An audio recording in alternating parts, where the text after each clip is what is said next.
बच्चों कैसे हैं आप लोग। चलिए देखिए, आज हम आपके लिए 11th क्लास फिजिक्स से एक टॉपिक लेके आए हैं। हमारे टॉपिक का नाम है Newton second law of motion. Statement हमने यहाँ दिया, देखिए, the rate of change of momentum of a body is directly proportional to applied force and take place in the direction in which force acts. कह रहे हैं किसी object का जो मोमेंटम है वो किसके प्रोपोर्शनल होगा, force applied on the body, और उसकी डायरेक्शन क्या होगी, जिस डायरेक्शन में फोर्स एक्ट करेगा। ओके, स्टेटमेंट आपके सामने है कि जिस डायरेक्शन में फोर्स लगेगा उसी डायरेक्शन में क्या होगा, ऑब्जेक्ट का मोमेंटम होगा, और मोमेंटम फोर्स के प्रोपोर्शनल होगा। फोर्स का मैग्नीट्यूड ज्यादा होगा तो मोमेंटम का मैग्नीट्यूड भी क्या होगा, ज्यादा होगा। फोर्स का मैग्नीट्यूड कम होगा तो मोमेंटम का मैग्नीट्यूड भी क्या होगा, कम होगा।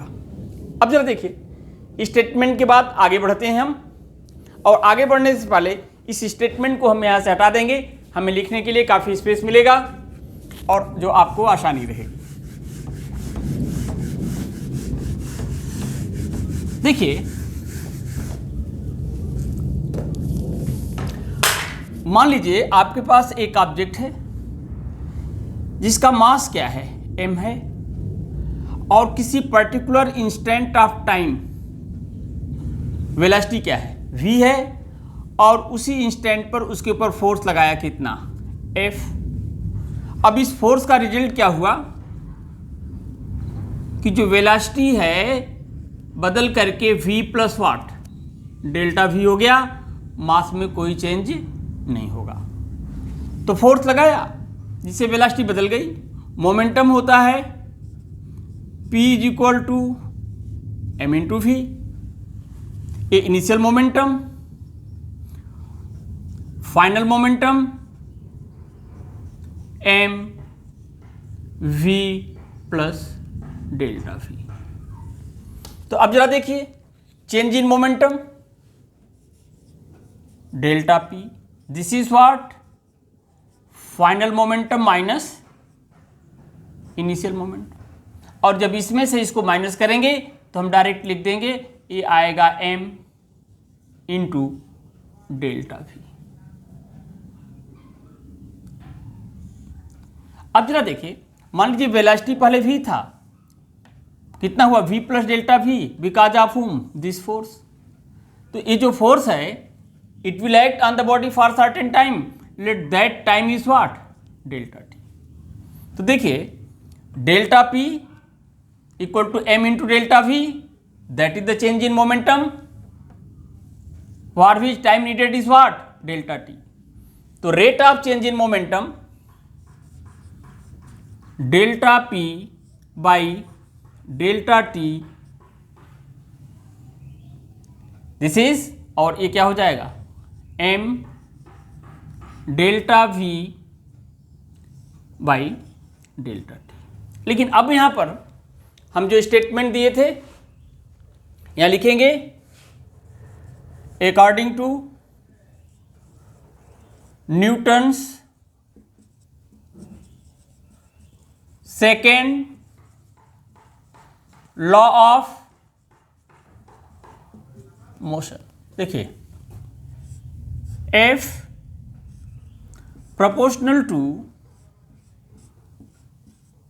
Delta P by what, delta T। अब ये प्रोपोर्शनल, इसे हम हटाएंगे, लेकिन इस प्रोपोर्शनल को हटाने के लिए हमें एक कांस्टेंट चूज करना पड़ेगा, और उस कांस्टेंट को हम लेते हैं F is equal to K delta P by delta T। थोड़ा और आगे बढ़ते हैं, F K, देखिए डेल्टा P का वैल्यू क्या है, m into delta V। For given object means अगर ऑब्जेक्ट को नहीं बदलेंगे तो उसका मास क्या है, नहीं बदलेगा, तो मोमेंटम क्या हो जाएगा, डेल्टा P की जगह m delta V by delta T. अब थोड़ा और आगे बढ़ते हैं। F इक्वल टू के, अगर हम यहां लिमिट लगा दें, क्या लिमिट लगा दें, देखिए limit delta T tends to 0 del V by del T, तो this become what, instantaneous acceleration. और अब हम इसे लिखेंगे F equal to K M A. देखिए एक बहुत ही इंपॉर्टेंट फार्मूला मिला है, लेकिन यहां पर के क्या है, प्रोपोर्शनलिटी कांस्टेंट।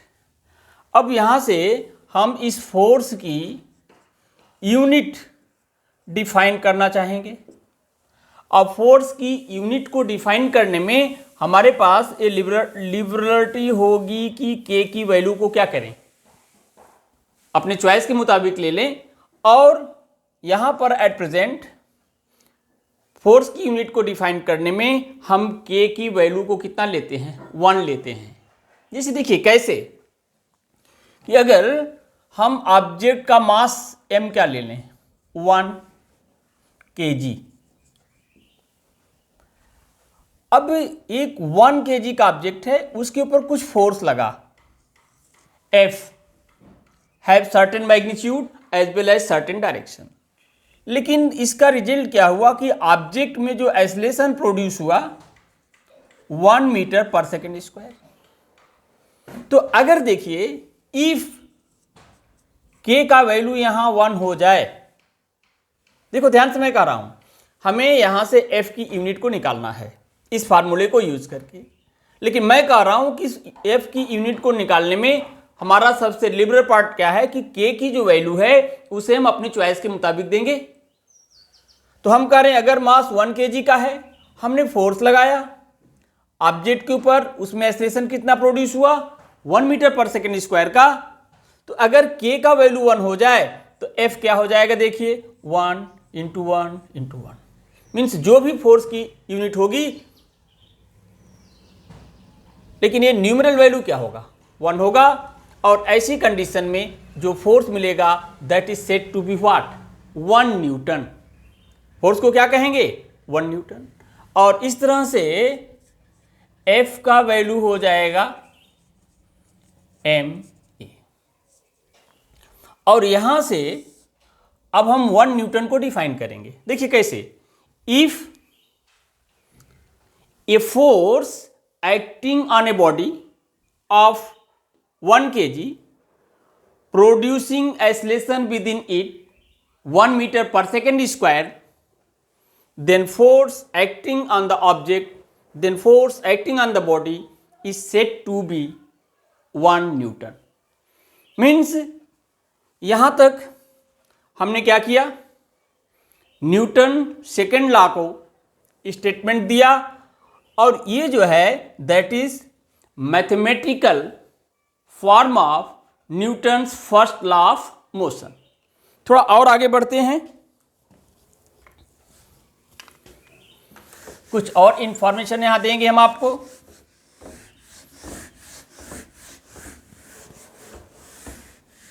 देखिए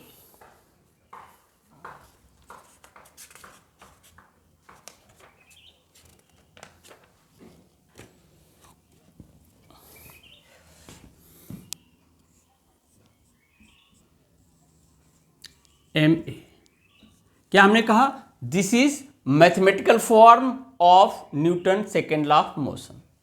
यहां से हमने 1 न्यूटन का डेफिनेशन दिया। अगेन आई एम सेइंग कि अगर मास 1 kg है और ऑब्जेक्ट में प्रोड्यूस एक्सेलरेशन क्या है, 1 मीटर पर सेकेंड स्क्वायर है, तो force acting on the object is said to be what, 1 newton. ये देखिए मास स्केलर है, फोर्स की डायरेक्शन और एक्सेलरेशन की डायरेक्शन दोनों क्या होगी, सेम होगी। तो अगर हम फोर्स को कंपोनेंट के फॉर्म में रखें तो देखिए F X I cap, F Y J cap, F Z K cap equal to M A X I cap, A Y J cap AZ K cap. और अब इसको देखिए एक्स कंपोनेंट को एक्स कंपोनेंट से इक्वेट कर देंगे जैसा chapter 4 में किया हम लोगों ने। Fx is equal to MAX, Fy is equal to what AY and Fz is equal to MAZ। ये देखिए मीन्स इंपॉर्टेंट कि अगर फोर्स एक्स एक्सिस के लॉन्ग है तो केवल एक्स एक्सिस के ही एलॉन्ग अपना कोई एक्सीलरेशन प्रोड्यूस कर सकता है, वाई एक्सिस के एलॉन्ग कोई एक्सीलरेशन नहीं देगा, जेड एक्सिस के एलॉन्ग नहीं देगा। इसी तरह से अगर वाई एक्सिस का फोर्स है तो वाई एक्सिस के एलॉन्ग एक्सीलरेशन प्रोड्यूस करेगा, लेकिन एक्स और वाई एक्सिस के एलॉन्ग कोई एक्सीलरेशन प्रोड्यूस नहीं करेगा। मीन्स यहां हम एक बात बताना चाहेंगे, force F can not produce acceleration within the body on which it is acting perpendicular to their direction। Means जिस डायरेक्शन में फोर्स है उसके परपेंडिकुलर एक्सीलरेशन क्रिएट नहीं हो सकता बाय दैट गिवन फोर्स। तीसरी बात थोड़ा सा और आगे बढ़ाएंगे, ये देखिए F is equal to MA।